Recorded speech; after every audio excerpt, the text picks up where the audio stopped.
Кутмандуу кечиңиздер менен дагы бир жолу саламдашып атам сиздер менен. Мен Алтын Арыстанбекова түз эфирдемин. Буга чейин убада бергендей дагы түз эфирге чыгам деп айткам. Анткени буга чейин ушул кечеден баштап телефон чалып, мен түз эфирге чыгышым керек, менин үнүмдү коомго жеткирип коюшуң керек деп Абдыманап деген байке чалып аткан. Кадамжайдан келген жаран. Бул кишинин үстүнөн дагы мындай куугунтук болгон экен. Өмүрүм коркунучта дейт. Анан ушул окуянын чоо жайын азыр өзүнөн сурайлы. Мен маңдайымда отурат.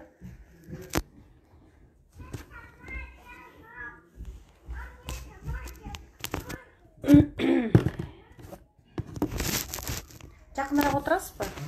Берирээк отуруңуз. Болду. Кандайсыз, каяктан келдиңиз, мени карап сүйлөп айтып бериңиз. Кадамжай районунун Актырпак айыл өкмөтүнүн Жаңы Жер районунун Гагарин көчөсүнүн 44-үйүндө турам жашайм. Анан өмүрүм коркунучта деп айтканыңызда мен деген мындай аябай корктум да. Не болду экен, кандай болду экен деп, эмне үчүн өмүрүмдү коркунучта деп атасыз? Өмүрүмдү коркунучта дегендин себеби 20-жылдын октябрдын 15-inde Бишкекке келип, анан 17-синде Садыр Нуркожоевичка, Камшык Кыдышаевичка Актырпак айыл өкмөтүнүн мыйзамсыз туура эмес коррупциялык иштери боюнча арыз менен кайрылып кеткен. Ошол тиги арыз жазгансыз да, арыз жазып. Ошондо эмне деп жазылып турат? Кандай мыйзамсыз иштери бар? Жердин астындагы турбаларды саткан мыйзамсыз Алчыбай Төралиев. Алчыбай Төралиев деген бул Актырпак айыл өкмөтүнүн башчысы. Мен ал кишини Баткенде иштеп кеткенмин. 2008-жылы мен Баткенге барган болсом, ошондо эле айыл өкмөт болчу. Дагы деле айыл өкмөт. Дагы эле айыл өкмөт. Канча жылдан бери айыл өкмөт болуп иштейт? 15 жыл болуп калды да айыл өкмөт болуп иштегенге. Эч ким алмашпайт, жалгыз өзү. Жалгыз өзү анча-мынча бирөөлөр 1 жыл 6 ай болуп туруп кайра өзү тура берет да. Менде эме бар эле, маалымат бар эле. Ал кишинин тууган уруктары дагы өзүнө окшоп чоң кызматтарда иштейт деп. Ошондой болушу мүмкүн. Жок, сиз тааныйсыз да, ким? Бир тууган иниси Кадамжай районунун акими, анан айылдык кеңештин төрагасы Имаров Алмаз Төралиевич, Алчыбай айыл өкмөтүнүн бир тууган иниси болот. Ошондо Алчыбай Төралиев айыл өкмөт өзү, бир тууган иниси ошол эле айылдык кеңештин төрагасы, дагы бир иниси Кадамжайдын акими. Кадамжайдын акими. Мына өзү мыйзамда болобу экен ошондой? Айыл өкмөт өзү, бир тууган иниси кеңештин төрагасы. Андай мыйзамда болбосо керек. Бул деген мыйзамсыз. Биз Текебаевга кайрылганда айтканда, мыйзамга киргизип койгон эмес экенбиз. Бир туугандар бир айыл өкмөттө, жозон бир акимчиликте бирге иштебесин деп, ошол жерге мыйзамга жазып койгон эмес экенбиз деп айтканда, болот экен да ошондой иштегенге. Анан кайсы мыйзамсыз иштери боюнча мындай кайсынысы эсиңизде бар? Жердин астындагы турбаларды казып эле саткан видеолор бар. Жердин астындагы турбалар демек ал эч кимге керек эмес турбалар болобу? Же бир нерсеге? Жаңы айыл өкмөттүн балансы да болгондон кийин жердин астындагы бул мамлекеттин, элдин байлык да. Казып эле сата берсе акчасы кайкалат. Абдыманап байке, мен сизге ыңгайсыз суроо берейин. Мындай да, жанагы жердин астындагы айыл өкмөткө тиешелүү болсо, мен айыл өкмөт болсом, Алчыбай Төралиевдин ордундачы, менин башым экөө эмес да. Мен ар бир ишти эртең күнү ойлоп туруп калам да. Ал кишини кантип ойлойсуң? Эмне үчүн ал эч кимден коркпой эле мыйзамсыз сата берди? Ошол турбаларды Баткен областынын прокурору менен чогуу болот. Военный прокуратура менен чогуу, жалпы эле губернатор менен Баткен областынын укук коргоо органдары менен чогуу бирге сатышат да. Чоң мафия дебейсизби? Өтө чоң мафия да. Эми түшүндүм. Эми жанагы келдиңиз, арызды бердиңиз Садыр Жапаровго, Ташиевке, анан мындай тааныш эмес номерлерди чалды, бербей эле койгон. Нени? Арызды бербе, Төралиевдин үстүнөн деди. Жок, мен берем, арыз берем, берген келген атайын. Ким чалып атат? Ошол мени сабагандар экен да, көрсөм. Номерлерин көргөндө ошол балдар экен. Алар сизди качан сабап атат?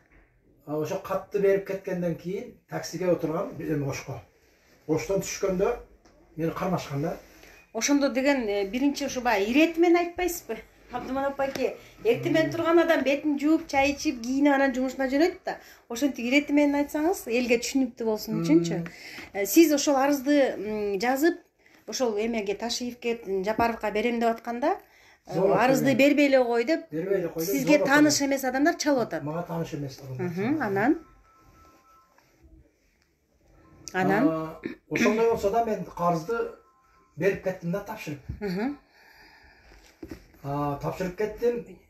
Анан такси, мына Ошске барып таксиге отурдум. Анан мага чалышты, чогуу кетели, сизди алып кетели деп. Анан мен айттым, жок, менин жумуштарым бар дедим. Анан таксиге отурганда уламдан чалып турду да, кайтка жеттиңиз, кайка бардыңыз. Анан мен жолдо баратам. Баткен таксиде кетип атам деп айттым. Ошентип Ошко жеттим. Анан Оштон түшкөндө Мониева деген көчөдө түштүм. Сиз Баткенге учтуңузбу? Ошко. Ошко бардыңыз да такси менен. Анан Ошко бардым. Анан ошол жерден мени күтүп турушкан экен. Анан ошол жерден эле кармап, анан бир ээн жерге алып барып сабалашып, 10 000 сом акчамды алды, 13 000 сомдук телефонумду алды. Анан сабалап бүтүп, анан мына өңүм бетимди телефонго тартып алды. Анан эми дагы бир жолу Төралиевди жаза турган болсо, үй бүлөң менен өлтүрүп кетебиз деди. Ошондо Алчынбай Төралиев жөнөткөн адамдар болуп калып атабы? Ошондой болот да. Канча адам? 4 адам. Тааныбайсызбы? Сүрүштүрүп эме кылсам бирөөсүн мындай көрүп жүргөндөн да, мына алыстан. Өзүңүздүн айылдан болобу? Жок, менден айылдан, Кадамжа район жактан болот. Башка айылдан. Аларды мындай неме десек болобу? Кайсы жакта иштеген адамдар экен? Алар жөнүндө мындай немелер да, хулигандар да. Бирөөсү, экөөсү түрмөдө отуруп чыккан балдар. Анан ол Эргешев Санжар мындай эмеге мошенник окшогон түшкөн да. Телефонго менин сурандым эле го. Мындай айыл өкмөттөрдү барып ортомчу болуп, анан коркутуп, алардан акча алып, ушинтип жашап жүргөн бала экен да. Анан ошолордон акча алып, анан мени ушинтип сабалаган деп ойлойм да. Анан ошондон бери үйүңүзгө бара элексизби? Ооруканага жатып чыктыңыз? Ооруканага жатып чыктым. Кайтмакчы экспертизага бердиңизби? Бергемин, Арыз жаздыңызбы? Милицияга арыз жаздым. Бирок ошо Кадамжада эле иш козгоду го, бирок окуя болгон жерге жөнөтүш керек экен деланы. Бирок бүгүнкү күнгө чейин деланы Ошко жөнөткөн жок да. Окуя кайсы күнү болуп атат? 18 октябрь күнү Ошто. 18 октябрда болуп атат. Андан бери иш козголгону менен милиция кызматкери чакырдыбы сизди? Тергөөчү. Мени чакырды, бирок маркаларды чакырган жок да. Нерек издеп атабыз дейби? Издеп атабыз, анан бирөөсүн чакырсак, жок, ал эмесик, мен кылган эмесмин, мен урган эмесмин деп, сабалаган эмесмин деп айтты деп. Эми сабаладым деп айтпайт да алар. Дагы эле биз милиция кызматкерлеринин немесине, шалакылыгына, тиги өзүнүн ишин жакшы алып бара албаганына күбө болуп атабыз да. Андан ошол Алчынбай Төралиевдин дагы кайсы жанагы коррупциялык иштерин билесиз? Коррупционер деп атасызбы? Жер неме, газ, жердин астындагы газды 2010 жылдан баштап 2020 жылга чейин Акташ күйгүзө баштады. Бир 100 жылга жеткидей газды ошо 10 жылдын ичинде жок кылды, күйгүзүп Акташ. Миллион, миллиарддаган акчаларды жасады да. Биз аны ордуда көрсөтүп беребиз. Видеосу дагы бар. Бир көндүдө да нефть чыгат, Нефть чыгат. Анан bir 400 гектарда жүзүн бакты орду түбү менен кыйып туруп, алды өзүрө кооперативин түзүп, өзүнүн туугандарына, өзүнүн кудасына кооператив башчы кылып, ошол жерди берип койгон да, 200 гектардан ашык. Бирок баягы жүзүндү, ошол жүзүн бак бар деп дагы эле отчет берет да районго. жүзім отчетто турат кооперативде. Чындыгында жүзүм жок. Чындыгында жок жүзім. Эгерде текшерип барып калса жүзүмдү каяктан табат эми? Жок да жүзім. Эми кичине анча болсо болгондур. Чекке чукканда жок да жүзім. Абдыман апайке, сизден башка дагы ушундай чындыкты бетке айткан, коррупционерлер менен күрөшкөн айылдаштарыңыз барбы? Бар. Анан алар сизди кантип бир калкалай алабы? Калкалайт, колдойт го. Алар дагы мындай эме болуп калды, ишенбегендей болуп. Неге? Бийликке. Алар дагы нарыздары бар, алардын анча-мынчасыга иш козгоп, анчасына мындай текшерилип жатат деп айтышат, бирок текшерилген жок да. Сиз Алчынбай Туралиевдин үстүнөн арызды өзүңүздүн атыңыздан жаздыңызбы? Өзүмдүн атымдан жазам. Эмне үчүн мындай эмне себептен жаздыңыз? Жеке душманыңызбы? Жок, жеке душман эмес. Эл үчүн да мындай карап турсаңар, чектерди дагы мындай өзүнүн туугандарга, колундагыларга, мына бийликтеги кишилерге берет да, карапайым адамдарга чек берилбейт. Анан баягы 3800 гектар жерди өздөрү жүргөн жер бар да, ошол жерди дагы жең ичинде гектарыны 150 000 сомдон сатат. Сатып атат. Мына карапайым кишилерге 1 сотук дагы берилбейт да. Дагы жер, газ, нефть, жүзүм бак, дагы кайсы иштери бар? Мындан башка дагы көп мындай кылмыштар.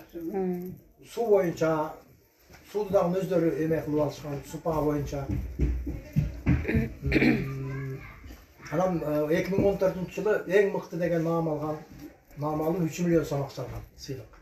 Бирок ал айылда таза суу болуш керек экен, жолдор асфальт болуш керек экен, десаттар иштеш керек. Мыкты айыл өкмөт болуш үчүн. Айыл өкмөт болуш үчүн.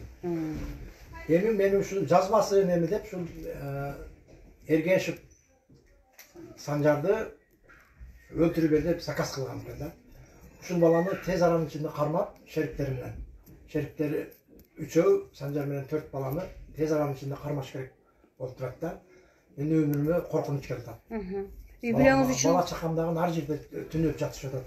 Ушул коркунуч канча күндөн бери ушинтип ар жерде жүрөсүз көчөдө? Ошол больницадан чыккандан бери. Так 28-inde 29-унан баштап да. 28-октябрдан баштап. Октябрдан баштап. Сиз ошол 15-inde деген Жапаровго, Ташиевге таштадым дедиңиз, мындай жооп барбы?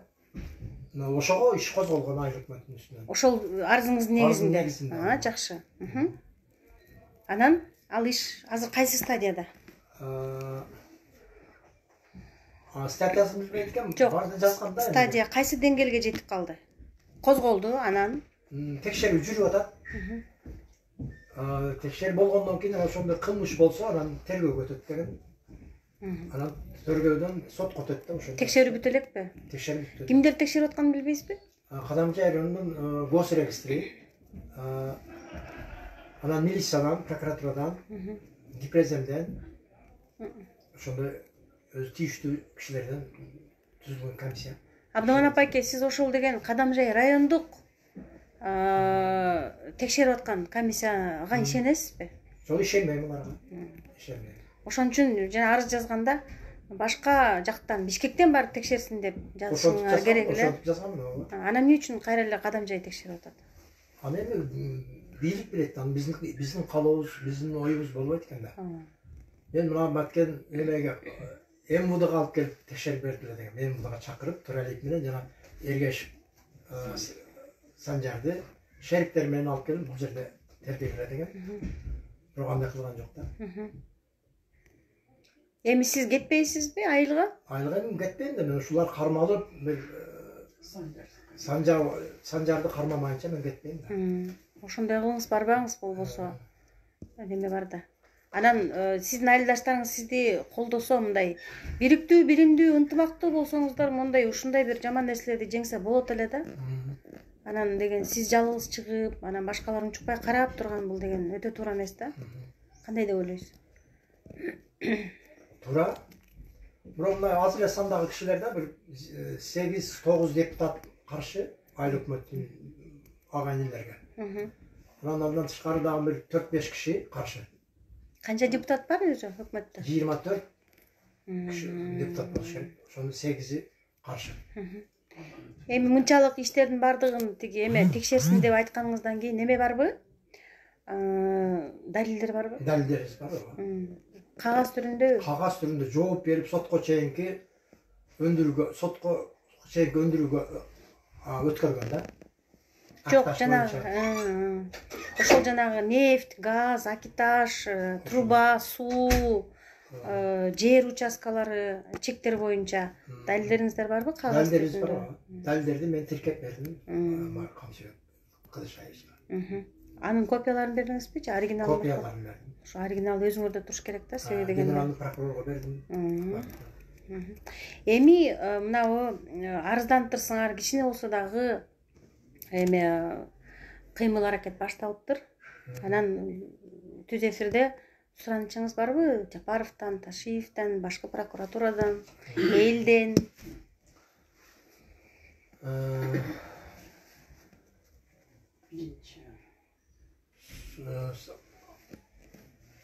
Садыр Нуркожоевичтан, жана Камчы Кыдышаевичтан, Талант Мамытовдон, генеральный прокурордон суранарым Эргешев Санжарды жана анын шериктерини бүгүн эртең 2-3 күндүн арасында кармап жазасын бербесе менин өмүрүм коркунучта. Менин өмүрүм ушундай коркунучта. Сиз чындыкты айтканыңыз үчүн сиздин өмүрүңүз коркунучта. Элден эмне суранып кетет элеңиз? Элден мен аларды коркпошун суранам. Террористтерден, жалпы эле ошол жеп ичкен өлкөнү тоногондордон коркпой, бир гана Кудайдан коркуп, ошондой активист кишилерди, мага окшогон кишилерди колдошуну суранам. Сизге чоң рахмат. Абдыманап байке тиги чындык деп чыркыраган жакшы мүнөзүңүз бар экен. Ошол таштаган кадамыңыз, койгон максаттарыңызга жетишиңизге тилектешмин. Себеби дегенде мен өзүм дагы мага келген элдер менен чогуу көп жылдан бери чындык издеп жүрөм. Буюрса ал максатыбызга жетип, анан биздин Кыргызстанда жанагындай таза өлкө болуп өнүккөн өлкөлөрдүн катарына кошулат деген үмүттөмүн. Урматтуу достор, мына өзүңүздөр күбө болдуңуздар. Кадамжай районундагы Ак Турпак айыл өкмөтүнүн Алчынбай Туралиев деген Ак Турпак айыл өкмөтүнүн үстүнөн арыз жазса, ушинтип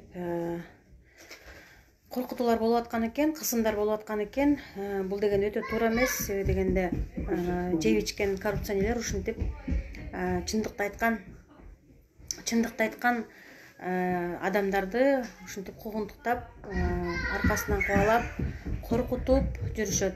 Мен ушул түз эфирден кайрылып кетет элем. Абдыманап байке өзү да кайрылып кетти.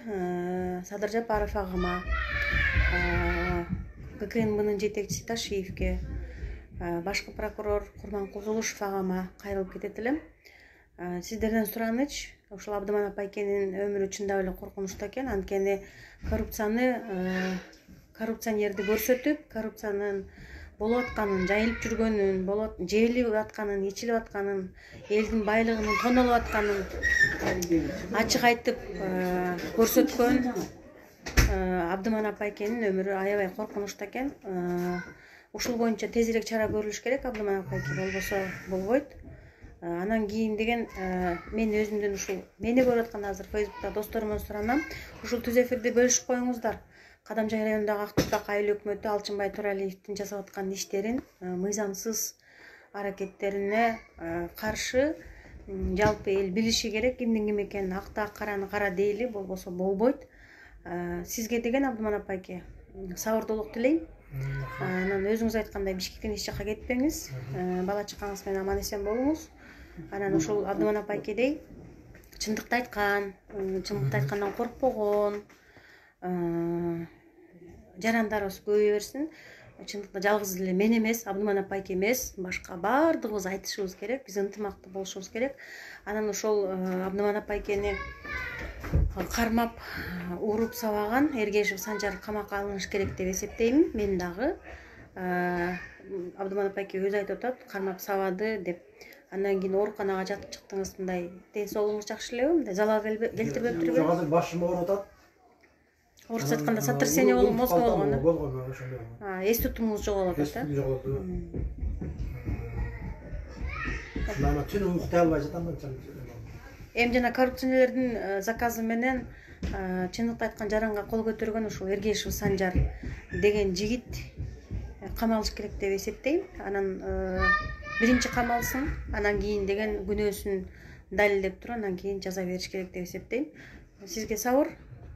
Рахмат. Анан байланышта болуп туруңуз. Себеби дегенде азыр түз эфир көргөн адамдар, жарандар менден сурайт да, баягы Абдыман апайке эмне болду депчи. Ошондуктан сиз деген байланышта болуңуз дагы. Ошол Эргешев Санжар, Алчынбай Туралиев деген айыл өкмөттүн иши эмне болду деп сурашат. Ошону мага деген маалымат берип туруңуз, эмне болгонун. Ушул түз эфирди бөлүшүп коюңуздар. Алчынбай Туралиевдин иши боюнча чындыкты айтканда Абдыман апайкенин өмүрүнө коркунуч келип атыптыр. Кийинки түз эфирге чейин көрүшкөнгө чейин аман туруңуздар.